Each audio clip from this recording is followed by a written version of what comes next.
Okay, so we're on.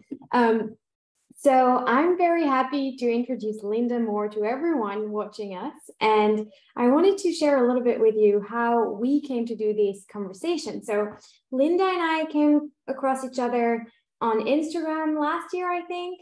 That's right. Right. And since then, we've really exchanged several messages and emails all about art, various topics. You answered several of my newsletter, and we just kept the conversation going. And fairly recently, I thought it would actually be great to share Linda's book, Attribution, with my audience. And so here is the book. I have it in front of me right now, and it's going to be published very soon. So I hope October 11th. October 11th. Be ready. You can actually already pre-order it. But before we actually start getting into the book itself and the questions, I just wanted to really remind everyone. So I feel very privileged that I had the chance to read Attribution before the publication date. And I have to say, it's been really a while since I got hooked on a book like this. Honestly, it's been hard to put it down. And at the same time, I haven't got to the end yet because I'm trying to pace my reading to really enjoy and savor every chapter. So the only thing I can say to everyone so far is that it's wonderfully written. It has the perfect amount of suspense and it's very well researched. And also, so far on the first chapters I've read, some of the things, the subject you talk about really resonated with me, especially you're talking, well, the lead character, without going into too much detail, wishes to focus her research on women painters, but she faces a really bad reaction from her professor. And, with what I'm trying to do with Art Gustowska is also share the stories of these women painters, women collectors through the tours and lectures. So we also have this in common. But now I'll let Linda take the lead on this conversation and tell us a little bit more about her journey as an author, what she did before writing, and did you actually always knew you wanted to be an author or write a book? Well, first, thank you so much, Tosca. Those are really kind words, and it makes me happy, as you know, to realize readers are enjoying the book and maybe even learn something about art or increase their interest in art as well as literature. And writing a book takes a lot of perseverance. It's hard work, and it shocked me that it is very common to hear authors say it took them 10 years to write a book, and I'm no exception. So I started in about 2010. I began to take an interest in writing after my children had headed off to college and I had some additional time. That time I was a gallery owner and I had served on several museum boards and gone to many art fairs around the world, including Arco, which is in Madrid, a setting in the book. And I know a bit about those places. I've been behind the scenes in the Prado and studied art when I was a student at the University of Madrid, Complutense, Universidad de Madrid. And we had, and so to come back to this was really natural for me, this story. It's the third novel I've written. There are two in the drawer. And when I think about the hours in those books, I prefer not to think about it, honestly, because I hope someday, and I may publish the first one I wrote, which is called 5 Days in Bogota. And I'll tell you about that later if you're interested. But yes. This book actually came together faster than the first ones because I knew better what I was doing. I went back to school to learn better how to write fiction, which is different than writing. I'd written a lot of essays for our catalogs. I've written profiles for anthologies and articles for art journals, but writing fiction is a different type of writing. So I really dedicated myself to learning. And here we are. I'm so excited that October 11th we'll be having a book in the world. Yes, it is very exciting. And so you actually took, you wrote fiction before, and then for Attribution, you decided to actually learn a lot more about writing itself. Well, what happened was I wrote a novel, The 5 Days in Bogota. I submitted it to a contest where you send 30 pages and 3 judges write back comments. I didn't win. Not only didn't win, I got ruthless comments from the judges. And I still have those today in a file drawer, because there's one thing you can just throw up your hands and say, I give up, it's too hard. But actually, I thank them, because when I got that negative feedback, I said, I don't know what I'm doing. I need to go to learn. So I applied to Stanford's creative writing program, which is a novel writing program, and that's quite unique.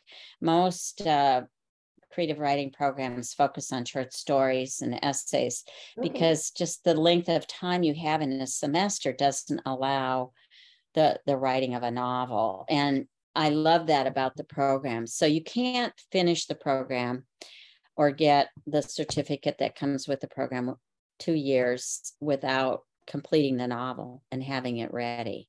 So it was a different novel that I wrote during the program than Attribution. And that's another story. But yeah, I was after the first novel, I realized I need to study. So I took 2 years. That was about 2013 to 2015. And really studied. And it was a great thing I did that, because it made there is a great outcome about to be released. So well, we hope so. And I actually have some of my professors from Stanford who are great writers who have blurbed the book on the back. So I'm very grateful to them for many things. Well, and so going back to the book itself, can you tell us a little more about the plot? Well, Kate Adamson is a young art historian who began her doctorate program in Michigan, near where she lives. And then her younger brother died, and she had to leave school, try to help her grieving parents. And now she's at the point when the story begins where she feels she has to move on. So she goes to New York to complete her doctorate, but comes up against this impossible professor you mentioned. And he does not support her. Maybe he doesn't support women in his program at all.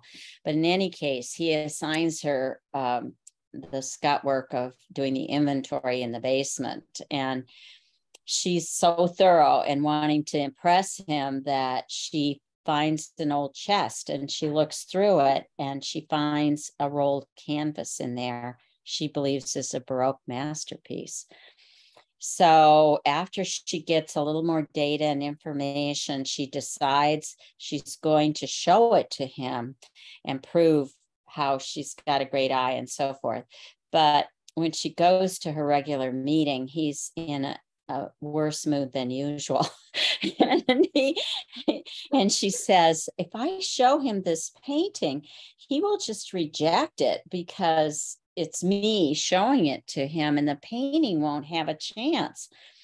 So she takes the painting and flees to Spain over the holidays to find experts to help her get the information she needs to prove what she thinks about it. And it's that journey that is most of the story of how she goes through attributing this painting to the person, the artist who created it. And I think there's a lot of twists and turns along the way, and a romance with Antonio, who is a supportive, helpful male, unlike the other ones in the book. And her whole mission is to try to make something of herself so that her parents don't feel their family is forever diminished because their son, who they put all their effort into, has, is now dead and not able to, lift their family up. So she's taken on this cause that she can be enough. And that's the story really around art. And now I'm sure everyone wants to know what is the outcome of this journey. So they will find out. I'm not telling. I know. And how did the idea come to light to write about what goes behind attributing a painting to an artist? Because this is not something I came across in other art fiction books. So it's quite unusual. It's interesting you say that, because I have, in fact, on my bookshelf behind me, I have a lot of the very popular fiction books, B.A. Shapiro and Laura Morelli, and I admire them very much. But you're right, attribution is not typically a topic. I went to a lecture about the same time I was thinking about writing a book, and I started writing that other book. And it was from a young curator who was trying to attribute a painting. And it was a painting from a similar time period.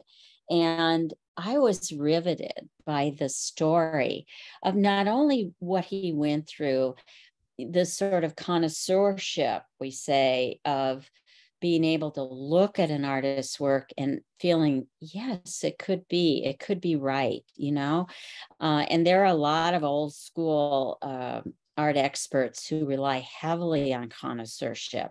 But of course, you add now to that science, where we can assess pigments and look at the age of the linen fibers in the canvas or the chips of wood on the wood panel, and X-rays and super X-rays and all sorts of things that bring to light a whole story about the creation of a painting.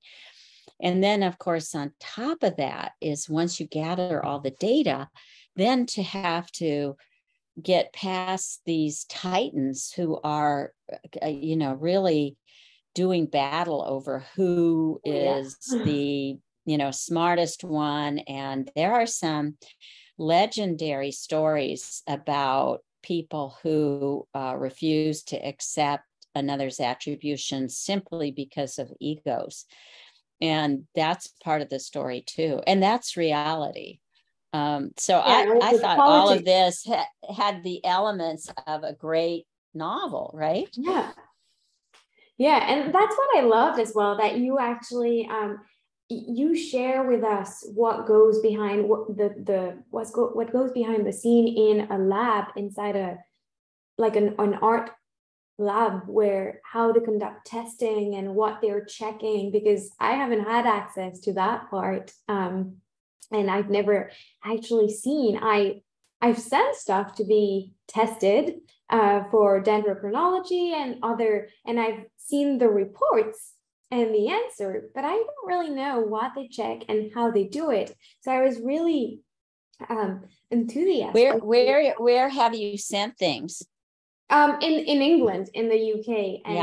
And the UK is actually a great place, because there are very few programs where you can study how to do this. Very, very few. And some of the best are in the UK. And we're fortunate in San Diego, where I live, that we have the Balboa Park Conservation Center, which I think is the only one in California. I could be wrong about that, but it is a place where the Getty in LA sends works, and works come from New York back east to this lab. And a lot of the people who work there are trained in the UK.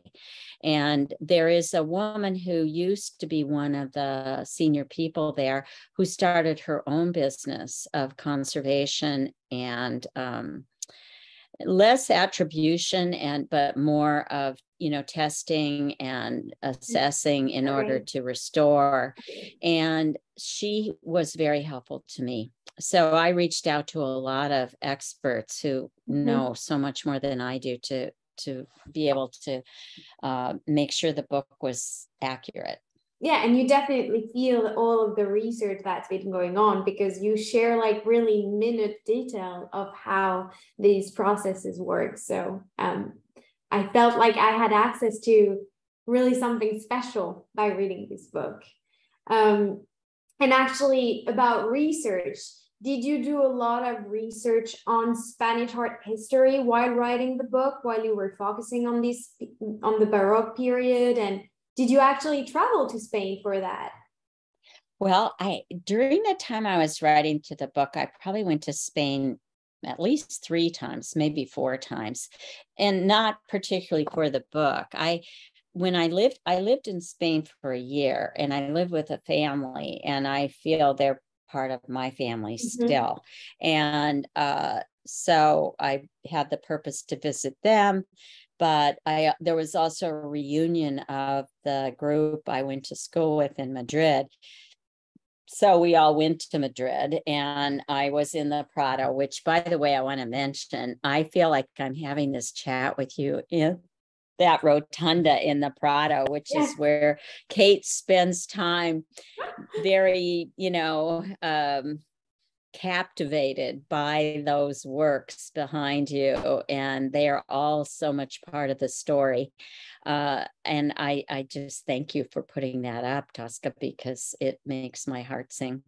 And I also went to Seville and stayed a week. It was a big celebration of a big anniversary with my husband, and we spent time staying in the old quarter and just visiting all these places. I was able to go in the Columbus Library, which for me was a huge deal because not everyone can get access.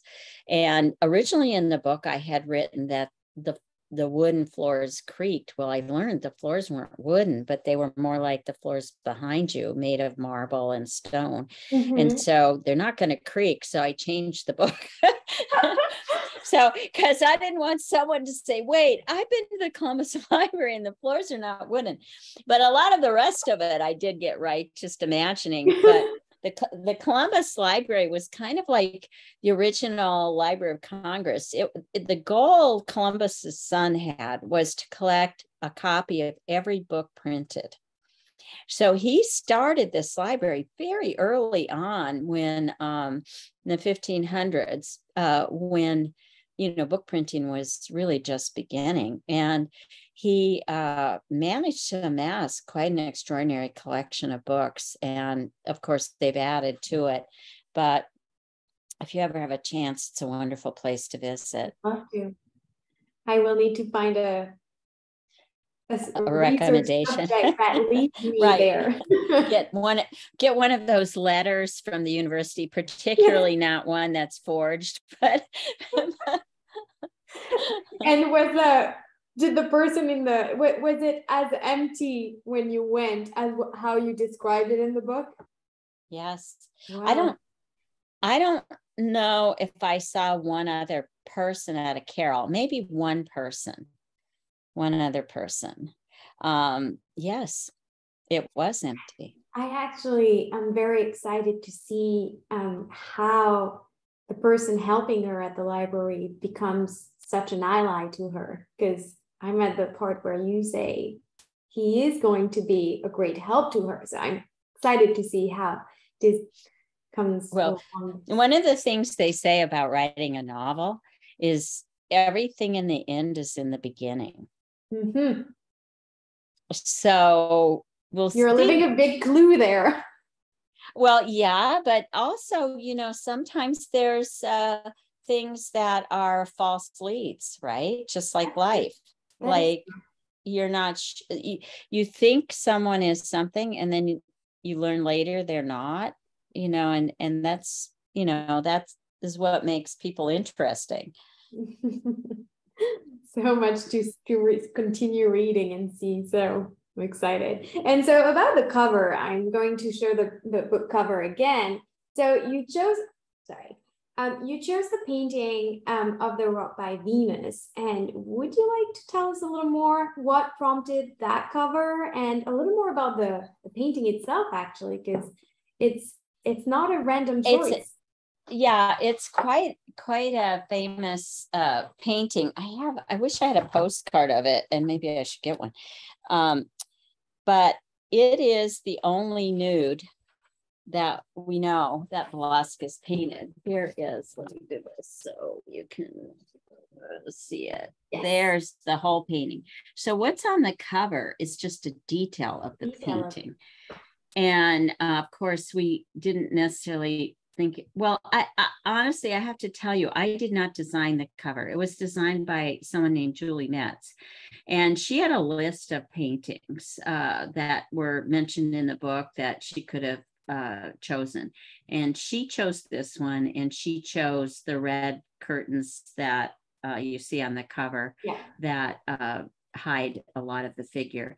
But the interesting thing about this painting is you have to remember this was painted during the Inquisition in Spain, and you couldn't have a painting like this, right? And people did have them, and men especially commissioned them, and they would put them in like secret rooms or cover them with curtains or something like that, because if an inquisitor, I guess you'd say, might see this painting, or someone would report it, it would not go well with the church. But in any case, so some of the stories about this painting are that Velázquez went to Italy on behalf of the king, who he was the court painter, and he saw the Titian, Danae, and a number of other nudes that were more frontal nudes. But the idea of painting a nude like this, no doubt he sort of took to the ones that he saw in Italy. And this is also called Venus at her mirror. And of course, Cupid is Venus's son, and he's holding the mirror. And the speculation about the face in the mirror, because we can't see who this woman is, and the speculation about whose face is that. If you look at the angle of the mirror, it's someone looking at her, not her, because her face couldn't be reflected that way. But then other people say, no, that's definitely her face reflected. So we don't know who she is. Some people speculate that maybe she was painted by a commission painting by one of those gentlemen that wanted something. But Velázquez's studio was in the royal palace, and there it's just so improbable that he could have had a model to paint in his studio like that. So the speculation is that he painted it in Italy, where they would have been more open to a painting like that, and that he shipped it back to Spain. It ended up, long story, how it ended up in England at the Rokeby palace. Is it called a palace? Rokeby. It's a big country house, a villa, whatever. And how it now hangs in the National Gallery. The interesting thing, the story continues, is that in the early 1900s, during the suffragette movement, there was an attack on the painting by a suffragette with a knife. And I forget how many slashes, quite a few, like a dozen times. Yes. And I'm grateful that the National Gallery decided they would do a huge effort to restore it and then protect it under glass after that. And her reasoning was that, it objectified women. And that's somewhat part of the story too, is like the relationship, even across 500 years, between men and women, and how they figure into the art world. So I hope that makes this painting interesting. It's certainly got a lot of mysteries. It's got a lot of mysteries, which novelists love, because then you can fill in with the stories. Yeah, and I love that you actually also make the link with Titian, because this is like the first painting I'm thinking of when I see the Rugby Venus is the Titian, the Venice with a Mirror at the National Gallery, which I always try to show to my guests on the tour. And people are asking, but how did Titian come up with such idea? Well, first he painted the reclining Venuses and then switched to that model of the Venus with a mirror, which was one of the first painting where she's looking at herself in the mirror. And a little bit of a parallel as well, because in the painting of Titian, the person you see in the mirror looks a lot older than the actual woman. It's the same person, right? So there isn't that, but she looks a lot older than the person we see. So maybe she's looking at her future self, right? Exactly. Or she's older but sees herself as a younger person, and as a sign of vanity. So there's always all of these mysteries around. And actually the velvet of the cover of the book makes me think a lot about the fantastic velvet of that Titian painting, where you see the thickness of the velvet, and which shows really the talent of Titian to be able to. That's great. Well, maybe when you go on your tour, Tosca, you can take the book cover. Picture next to it. But it is interesting. And of course, the Velázquez painting also has a red velvet curtain. And I would suspect, do you know if the pigment in that Titian painting is carmine red? Do you know? I don't know. It might be a little darker than the one in the painting. So I will look it up, but it appears to be darker, more like almost tending towards the burgundy color. Right. So a little more maroon. And that's true also of Velázquez. And I think carmine actually does play out on canvas. It depends too, what the ground is behind the pigment, right? So because if it's red clay, it changes the tone of the colors. But anyway, something to look into. Maybe an interesting comparison, actually. And so can you share, actually, we talked about Italy now and a little bit of Italian art, but can you share maybe with the people who will listen to us the names of your favorite artists and also your favorite museums and your favorite art periods? Well, I have. It's always a tough question for people who love it art. is a tough, and you know what? I think it's like asking which is your favorite child. You don't dare answer it. My mother used to say when we would ask her, we were a few, there were 6 of us, and we would ask my mother, which one's your favorite? And she'd say, your father. Oh, well, that's a good way. Good answer. Good answer.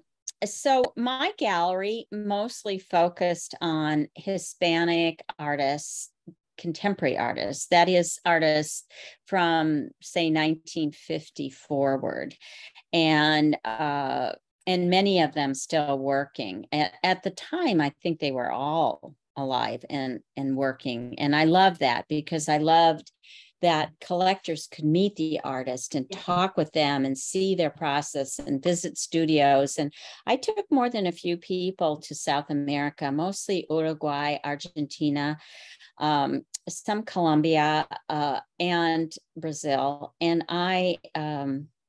and they remain friends with these artists. So I love that, developing a community of people around the art. And that's also possible with artists from hundreds of years ago, but it's quite different, isn't it? Yes. So I wouldn't say that I am strictly a person of contemporary art, but I really enjoyed the interaction with the artists that were still creating art and representing them and their struggles. I have some old pieces, mostly they're etchings and prints, some of them from Spain, some Italian, and prints are an interesting way to collect old works. I have a good friend who is the curator of prints and drawings at the Morgan in New York, and he's about to do a big show on Piranesi, and I think that will be a great show in New York. So I'm a dilettante. I like to participate, and I went all the way to Malta Okay. just to see Caravaggio's painting in the church there. And I think Caravaggio is such a crazy character that he is bound to, he should be in a novel. Don't you think he should be in a Yes. novel? And It's maybe like there you can't even make up a story as good as Caravaggio's right. real life. It's impossible. He was doing his own thing, and just it's crazy to. There was a And great he was exhibition. in street brawls and Yeah, accused of murdering people, put in prison, redeemed himself, became like a saintly member of an order in Malta, religious people.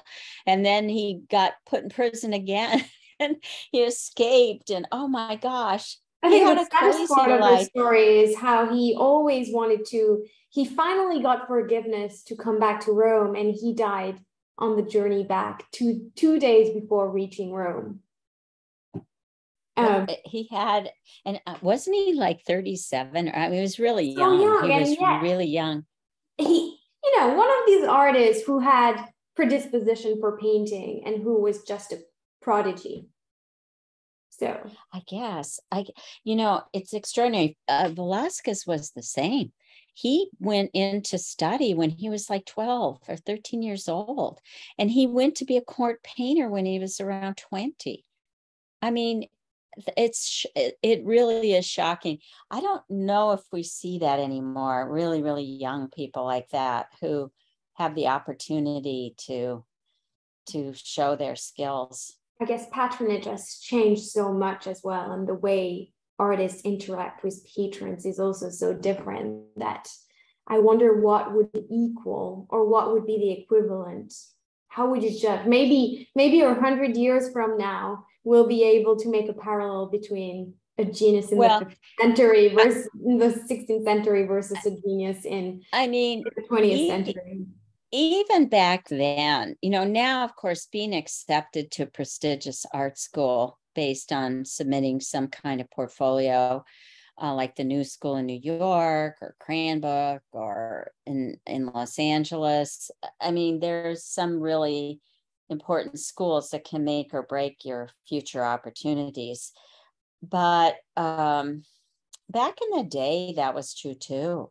Pacheco was Velasquez's tutor, his Mm-hmm. teacher, and he went there as a very young child, and he mixed paints and pounded pigments and stretched canvases and did all the sort of work of a studio assistant, and in exchange for learning to paint from Pacheco. But Velasquez quickly went on his own, and he started, in those days, it was like a craft, like you made these paintings for a church, right? So if you were going to paint the Virgin, she had to have 12 stars around her head. She had to be standing on an orb. And, I don't know if they counted the number of putti or little angels or what, All but of the codes going it was very rigid rules, and you had to follow the rules. And so if a church or a patron ordered a portrait of the Virgin, they knew exactly what they would be getting.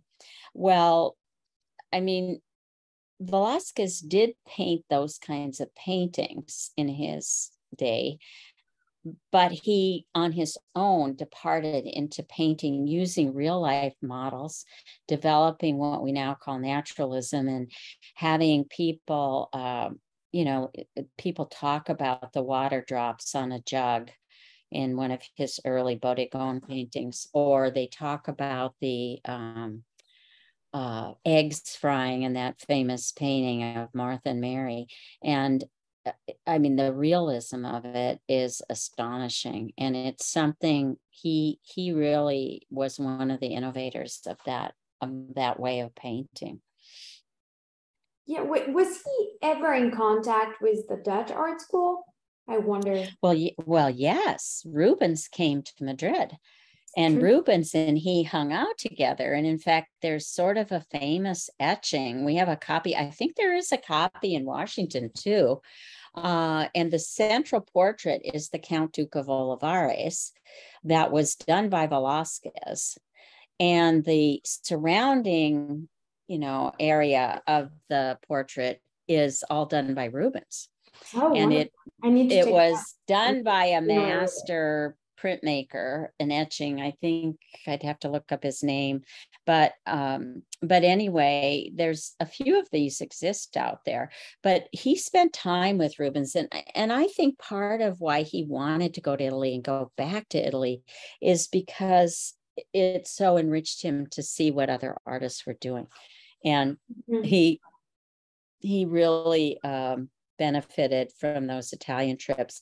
But the Dutch artists came, and famously people like Manet came to Madrid and declared that Velázquez invented modernism because of his free brushstrokes and his more so it's it's a lot of this interaction between artists that make it so interesting. I love that story of Van Eyck going to see Artemisia Gentileschi, or was it Sophonisba? It was Sophonisba, wasn't it? Yes.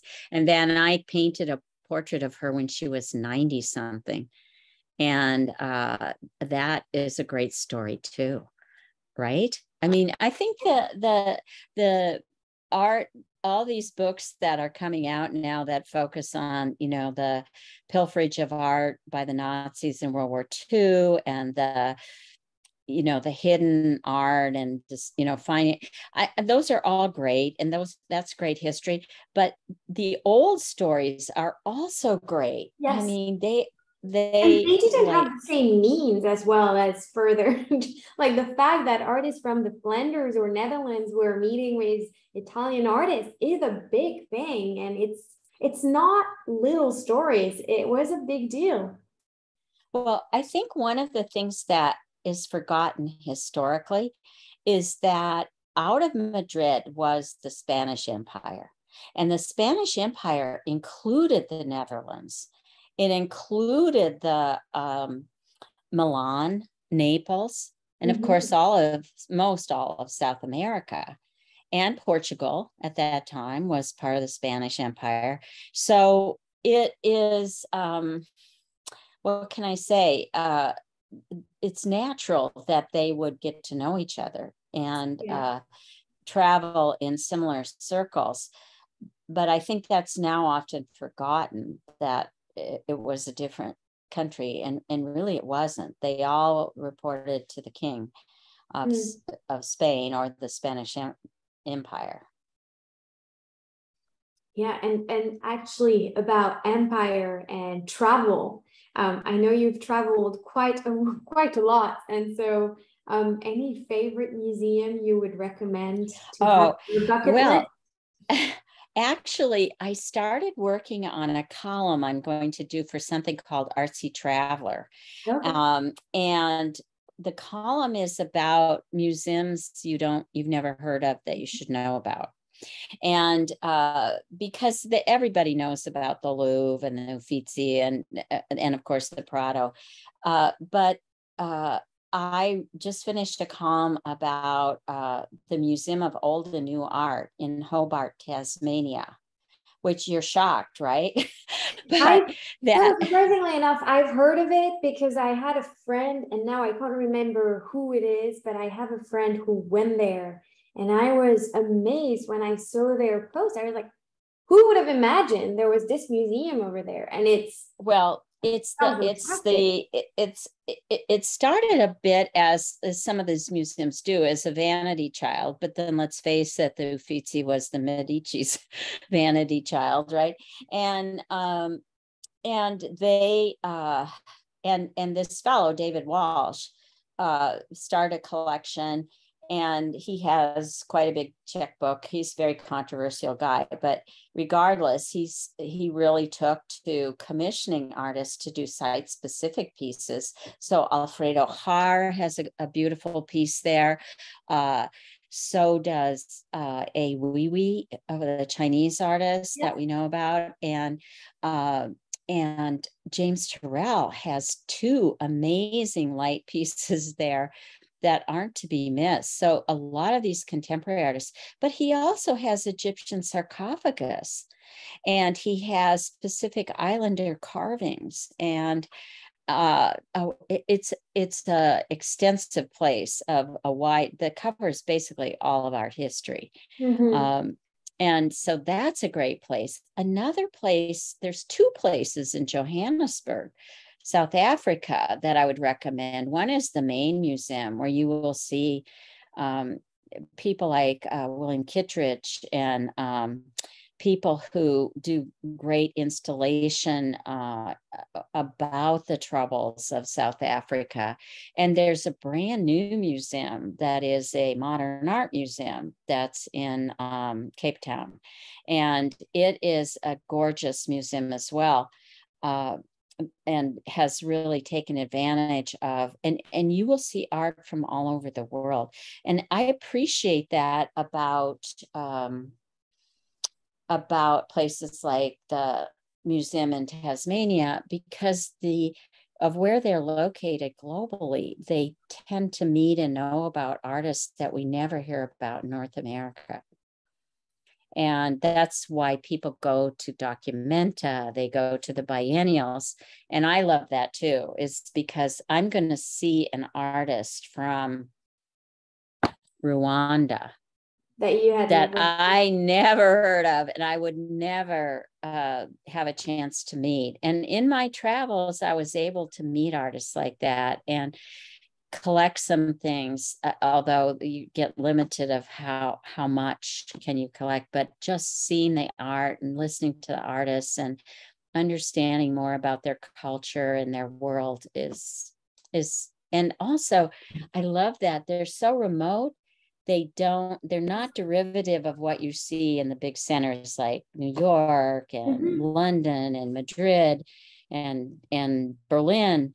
I mean, they have to come up with their ideas from an interior voice, which have not been impacted by the global art world, where we have all so they're not thinking what should I make that people will buy, right? And once an artist does that, in my opinion, they're sort of lost. And the same is true of a book. What book should I write that people will want to buy? I think that book's already been written. and it's important to give people a new story, right? A new story.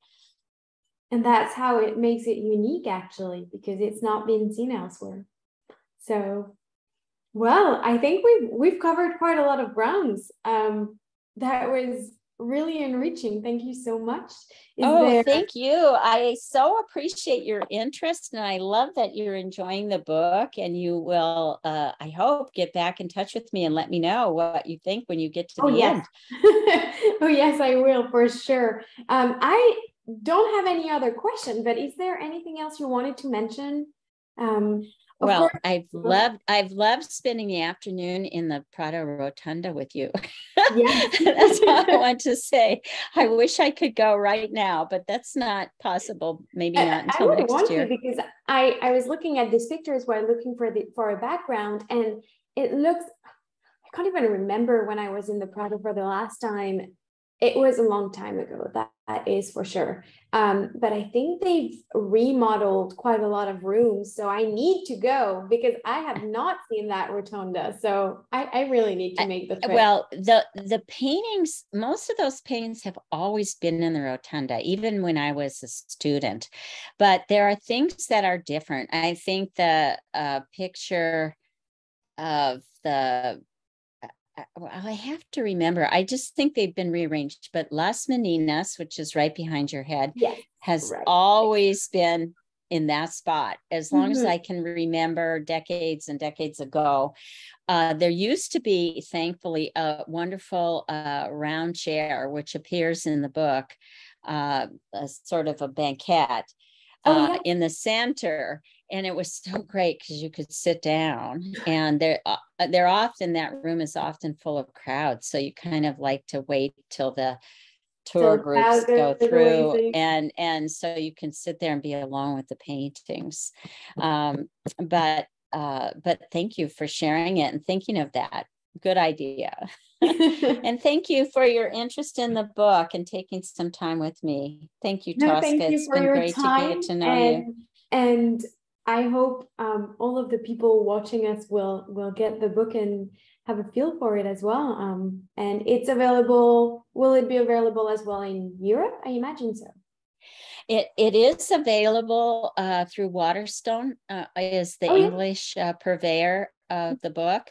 If you Google it, you will find it. In Australia, I think it's through Amazon Australia. It is available Amazon in Canada. And so I only have to figure out how to get it to our Spanish-speaking friends. That's on my list. I'm sure they will want to read it. So thank you. Well, great. Thank you so much. Take care and good luck with your venture and your art tours. Maybe someday I'll be on your art tour. I hope so. Let me know when you visit.